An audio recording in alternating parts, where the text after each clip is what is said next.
Hey, I'm Kyle from Drive Wheaton TV with another quick tip. I'm going to go over why it's important to routinely check and replace your engine air filter. Your vehicle needs air to run, and the filter protects the engine from things like dirt, dust, and insects.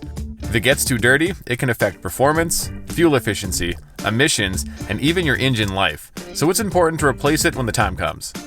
Like any filter, make sure you get the one made for your make and model of vehicle. The wrong filter won't fit or work properly.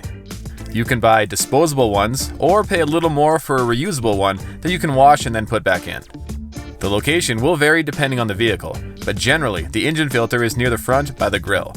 You can always check your owner's manual if you're having trouble finding it. To get to the filter, you'll need to remove the filter housing. Some will have screws or bolts, while others will just have a few clips that you need to open. You may even need to disconnect the air intake to make the process easier.